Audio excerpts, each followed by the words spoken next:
Hola y bienvenido en Emprender Solo. Si te preguntas cómo hacer para crear una nueva marca de ropa o una nueva colección, todo eso sin dinero, pues estás en el buen lugar.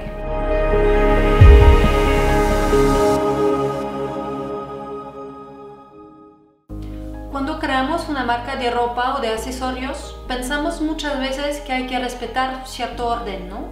Primero, crear los diseños, los modelos. Segundo, financiar la producción. Y tercero, venderlos. Pero vamos a ver que se puede funcionar de una manera totalmente distinta. Te invitamos ahora a escuchar a Armand, uno de los 3 fundadores de la marca Perus, una marca de zapatos solidarios. En esta entrevista, Armand nos cuenta cómo tuvieron la idea, también cómo hicieron para crear esta imagen de marca fuerte y cómo hicieron para encontrar un espacio en este mercado muy competitivo de la venta de zapatos online. Lo escuchamos ahora. Alors, je m'appelle Armand, j'ai 24 ans et je suis l'un des fondateurs de Perus, une marque de chaussures solidaires qui sont faites à la main au Pérou. Alors l'idée on l'a eue en faisant un voyage en Amérique du Sud. On a fait un road trip au Pérou avec mes 2 associés et on est tombé amoureux de la culture péruvienne, des traditions péruviennes. Et c'est dans les rues de Cusco au Pérou qu'on a vu des chaussures où étaient appliquées des toiles à motifs inca. Et c'est à partir de ce constat qu'on s'est dit que c'était vraiment une idée super et qu'on pouvait ramener ça en France, en Europe, en adaptant un peu le produit au marché européen, le rendant un peu plus élégant, en augmentant la qualité des matériaux. Et on a eu cette idée là-bas et l'idée est devenue un véritable projet quelques semaines après qu'on soit rentré du Pérou. Le voyage c'était en juillet 2014. On est rentré en France, après on en a parlé en août et septembre et on est retourné au Pérou en octobre pour rencontrer des fournisseurs. On avait prospecté sur internet avant. Il y en a un qui nous avait particulièrement plu, qui avait été réactif à nos messages.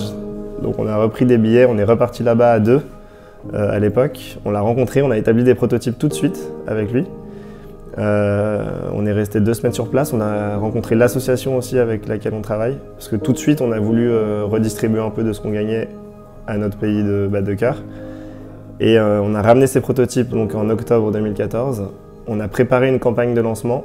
Et en décembre 2014, on a lancé le projet en crowdfunding sur Ulule avec ses premiers prototypes. J'invite aussi beaucoup les gens à utiliser cette méthode de financement, donc le crowdfunding, le financement participatif en français, pour se lancer pour plusieurs raisons. La première, c'est que c'est un test marché. Donc on sait si son produit marche ou marche pas. S'il marche pas, on ne lance pas de projet, on n'a rien perdu, on a tenté et on voit que le produit n'est pas adapté parce qu'il n'y a pas de demande. La deuxième, c'est que financièrement, c'est hyper intéressant puisqu'on reçoit de l'argent avant même de produire. Quand on est une start-up, la liquidité, c'est quand même crucial, donc ça, c'est inestimable. Et troisième point, mais là qui est vraiment lié à notre secteur d'activité, c'est que ça permet d'adapter, en plus du besoin, en plus de savoir qu'il y a un vrai besoin, d'adapter parfaitement sa production, puisque nous, sur les 2000 paires, on a su lesquelles marchaient, lesquelles ne marchaient pas, donc on a vendu beaucoup de blanches, très peu de rouges. Et derrière nous, on a pu adapter notre production et notre premier stock à partir de précommandes. Donc en fait, le crowdfunding, ça permet de limiter énormément de risques. J'admets en revanche que pour notre secteur d'activité, le crowdfunding, c'est encore mieux parce qu'en fait, c'est de la prévente de paires. Dans le secteur des services, c'est moins évident. Là, on travaille avec des gens, par exemple, qui font des sites internet. Typiquement, lancer une campagne de crowdfunding pour eux, c'est pas évident parce que la contrepartie qu'ils ont à donner aux gens est pas évidente à trouver. Nous, c'était vraiment de la prévente de chaussures. Donc dans certains milieux, c'est plus facile que d'autres, notamment dans les produits, puisque ce qu'on vend, c'est un produit. Mais c'est une méthode justement pour donc, le secteur produit hyper intéressant. Ouais, on est resté concentré sur 2-3 points hyper importants. Le fait main, le Pérou, on aurait pu être tenté très vite d'aller produire en Chine parce que c'est moins cher. Le projet social, on tend à l'améliorer et à donner toujours plus alors que financièrement c'est pas forcément le plus intéressant, mais nous ça nous importe. Et ces 3 points, c'est ce qui font de nous une image de marque forte. C'est le fait main, la concentration sur le Pérou. On reste sur le Pérou, on produit au Pérou, on s'inspire du Pérou. Et le projet social. Je dirais que par Facebook au début. On a passé beaucoup de temps à créer une communauté sur les réseaux sociaux, sur Facebook. On a posté notre idée et notre projet sur des centaines de groupes de voyageurs, de Français expatriés partout dans le monde. Et ça a très pris, les gens trouvaient déjà le produit hyper joli. la cause qu'on supportait parallèlement assez bonne, puisque nous, pour une paire achetée, on finance un jour d'école à un enfant de la banlieue de Cusco. Et les gens étaient assez touchés du fait qu'on reverse à l'éducation, qui est quand même un moyen sur le long terme d'aider une communauté, parce que si ces gens sont éduqués, ils ont la capacité à long terme de développer leur communauté qui est un peu défavorisée. Et donc on a créé une communauté assez grande, on avait entre 5 et 10 000 likes dès le début de la première campagne. Du coup ça a tout de suite pris et il y a eu vraiment un cercle vertueux, les gens en ont parlé autour d'eux et vraiment le lancement s'est fait comme ça. Donc beaucoup de temps, pas beaucoup de moyens au début, ça n'a pas nécessité forcément beaucoup de sous, mais du temps pour répondre aux gens, pour poster, pour faire parler. Et quasiment que sur Facebook effectivement. Ouais. On avait un objectif de 200 paires, ce qui correspondait à 10 000 €. Sur 40 jours et au final on en a vendu 2000, donc on a récolté un peu plus de 100 000 € et c'est grâce à cette première somme qu'on a pu lancer la production et lancer la marque. Je pense que pour nous, les facteurs clés de succès, on va dire, c'est la force de l'image de marque.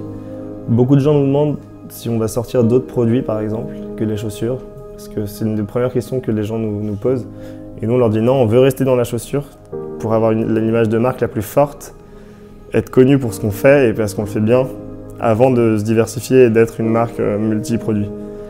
Donc je pense que l'image de marque et la force de l'image de marque, c'est ce qui nous a fait pour nous le succès. La plus grande difficulté, je dirais professionnellement pour l'entreprise générale, c'était la production au début.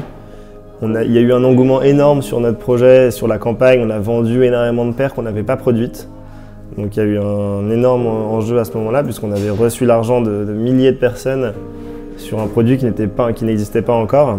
Donc il y a eu un grand challenge au niveau de la production, ça a mis du temps parce que comme c'est fait à la main, on peut difficilement accélérer le processus. Donc il a fallu trouver des ateliers et de plus en plus d'ateliers parce que la façon d'augmenter ses capacités de production dans notre cas, c'est de recruter des gens et d'ouvrir des ateliers. Donc on a ouvert 1, puis 2, puis maintenant 3 ateliers. Donc il faut recruter les gens, trouver les bonnes personnes et ça met du temps, des semaines, voire des mois.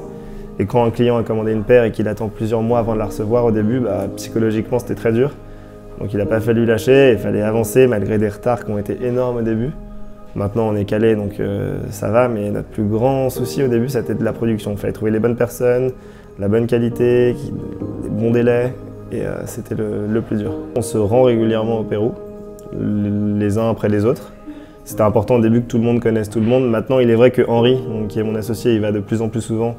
Parce qu'il commence à connaître de mieux en mieux les gens, parce qu'il parle très bien l'espagnol aussi. Mais effectivement, il faut se rendre sur place régulièrement pour justement instaurer ce climat de confiance, les suivre, parce que c'est vrai qu'il y a aussi des contraintes vraiment professionnelles au-delà de la conscience. Il faut que la qualité du produit soit bonne, les délais de livraison soient respectés. Mais du coup, on se rend régulièrement sur place, 3 à 4 mois par an pour assurer la production. Effectivement, c'est plus compliqué que de produire et de transporter en France, puisque c'est plus loin, c'est une autre culture, une autre langue, une distance plus importante.